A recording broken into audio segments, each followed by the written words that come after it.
Hey guys, প্ৰথমে আপোনাক welcome কৰিছো জব এলাৰ্টছ ইউটিউব চেনেলত। তো ইণ্ডিয়ান অইল কৰ্পোৰেচন লিমিটেডৰ পৰা ৰিকুৱাৰমেণ্টৰ কাৰণে নটিফিকেশ্যন আহিছে আৰু তাৰ কমপ্লিট ডিটেইলছ মই আপোনাক এইটো ভিডিঅ'ত প্ৰভাইড কৰিম। ভিডিঅ'টো চোৱাৰ পিছত যদি কোনো ধৰণৰ কোৱেশ্চন থাকে আপুনি এইটো ভিডিঅ'ৰ কমেন্ট সেকশনত কমেন্ট কৰি দিব। তাহক দেৰি নকৰি আজিৰ ভিডিঅ'টো আৰম্ভ কৰো। ঠিক আছে, Indian oil corporation limited requirement 2025। প্ৰথমতে ৰিকুৱাৰমেণ্ট ওভাৰভিউখিনি চাই লওক। Organisation Indian Oil Corporation Limited, post name assistant officer কাৰণে হ'ব আপোনাৰ ৰিকুৱাৰমেণ্ট, য'ত আপোনাৰ ফাইনেন্স ফাংচনৰ কাৰণে। জব কেটেগৰী এটা আপোনাৰ পাব্লিক সেক্টৰ আন্ডাৰটেকিংৰ কাৰণে হ'ব।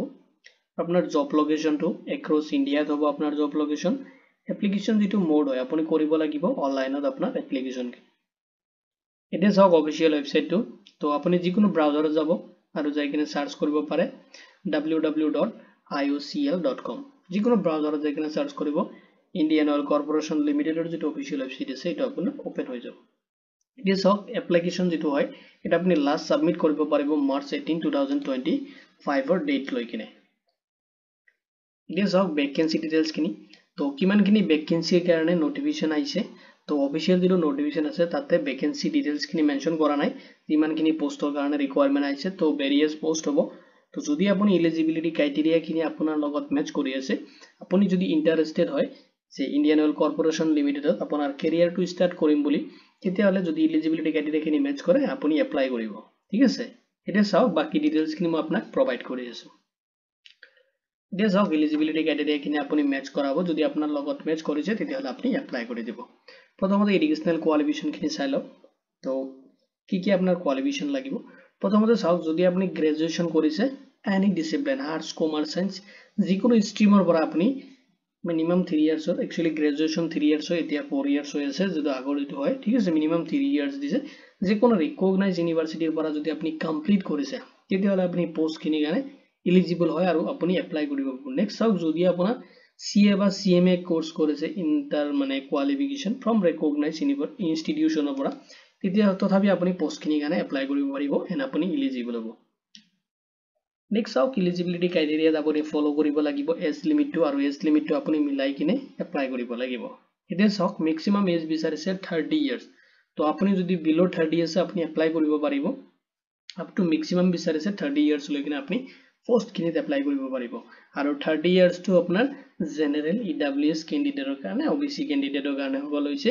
SC ST কাৰণে যিটো বেলেগ কেটেগৰী থাকে সিহঁতক এজ পাৰ দ্য যিটো গভৰ্ণমেণ্ট ৰুলছ এণ্ড ৰেগুলেশ্যন হিচাপত যিটো মানে এজ ৰিলেক্সেশ্যন থাকে সেইটো হিচাপত পাব।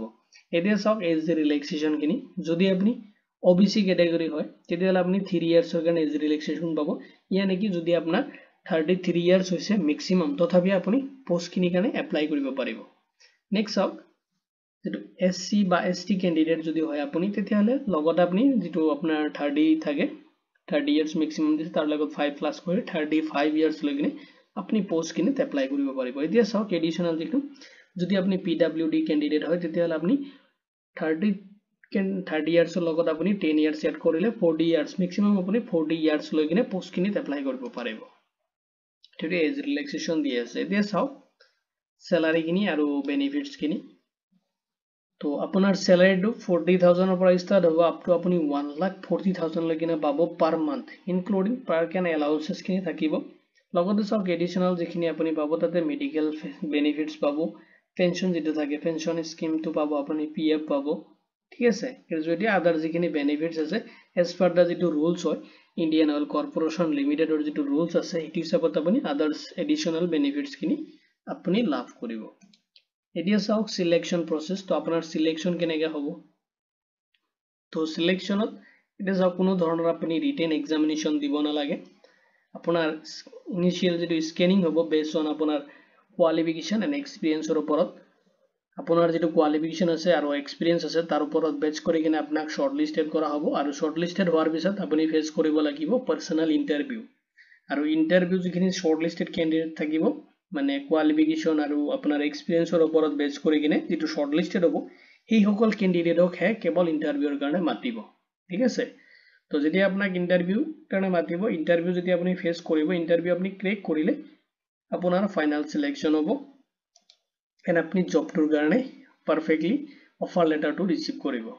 নেক্সট হওক এপ্লিকেশ্যন ফি আপুনি এপ্লাই কৰোঁতে কোনো ধৰণৰ এপ্লিকেশ্যন ফি পেমেন্ট কৰিব নালাগে টোটালি ফ্ৰী অফ কষ্ট আপুনি আপোনাৰ এপ্লিকেশ্যনটো সাবমিট কৰিব পাৰিব এতিয়া চাওক আপুনি কেনেকৈ এপ্লাই কৰিব তো এপ্লাইৰ বেসিক ডিটেইলছখিনি মই আপোনাক এতিয়া প্ৰভাইড কৰিম তো ফাৰ্স্ট স্টেপত আপুনি ভিজিট কৰিব লাগিব ইণ্ডিয়ান অইল কৰ্পোৰেশ্যন লিমিটেডৰ যিটো অফিচিয়েল ৱেবছাইট আছে যিটো লিংক মই এইটো ভিডিঅ'ৰ ডেছক্ৰিপশ্যনতো প্ৰভাইড কৰি দিম এণ্ড আপুনি যাব লাগিব ৰিকুৱাৰমেণ্ট যিটো পৰ্টেল হয় তাতে ভিজিট কৰিব নেক্সট আপুনি যাব লাগিব এসিস্ট্যান্ট যেটো অফিসাৰৰ ৰিকুৱাৰমেণ্ট চলি আছে তাতে আপুনি ক্লিক কৰিব কৰাৰ পিছত আপুনি চাব তাতে এপ্লাই লিংক আছে এপ্লাই অনলাইন বুলি তাতে আপুনি ক্লিক কৰি কিনে আপোনাৰ ৰেজিষ্ট্ৰেচন প্ৰসেছখিনি কমপ্লিট কৰিব যত আপোনাৰ বেসিক ডিটেইলছ কিছুমান তাতে ফিল আপ কৰিব লাগিব আৰু আপোনাৰ ৰেজিষ্ট্ৰেচন প্ৰসেছখিনি কমপ্লিট হোৱাৰ পিছত আপুনি যাই কিনে আপোনাৰ এপ্লিকেশ্যন ফৰ্মটো ফিল আপ কৰিব যত আপোনাৰ personal details educational details experience and necessary documents লগতে ফটো সিগনেচাৰখিনি আপুনি আপলোড কৰিব নেক্সট আপোনাৰ এপ্লিকেশ্যন ফি যেহেতুকে দিয়া নাই তো আপুনি পেমেন্ট কৰিব নালাগে কেটেগৰী ওয়াইজ দিয়া নাই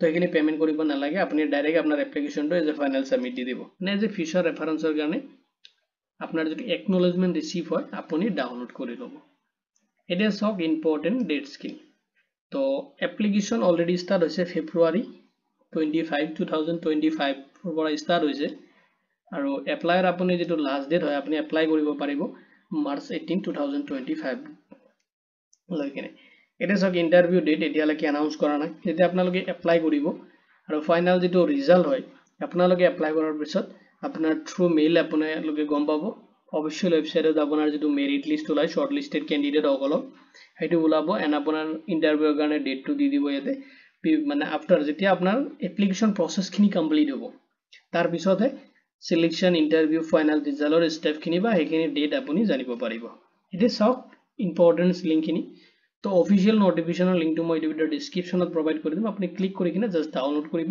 এন্ড এবাৰ আপুনি চেক আউট কৰিব নেক্সট আপোনাক এপ্লাই লিংকটো মই ভিডিঅ ডেসক্ৰিপশ্যনত দিম ক্লিক কৰিব কৰি কিনে জাস্ট এপ্লাই কৰিব এটা সব অফিচিয়েল যেটো ৱেবছাইটৰ লিংক আছে এটো মই এইটো ভিডিঅ ডেসক্ৰিপশ্যনত প্ৰভাইড কৰি দিম যদি আপুনি ইন্টাৰেষ্টেড এণ্ড এলিজিবল ক্যান্ডিডেট হয় তেতিয়াহলে আপুনি ভিজিট কৰিব চেক আউট কৰিব এণ্ড এপ্লাই কৰিব তো ভিডিঅ'টোত যদি কোনো ধৰণৰ কোৱেশ্চন থাকে আপুনি এই ভিডিঅ'ৰ কমেন্ট সেকশনত কমেন্ট কৰি দিব তো ভিডিঅ'টো চোৱাৰ বাবে ধন্যবাদ দি কিনে আজিৰ ভিডিঅ ইমানতে সামৰিছো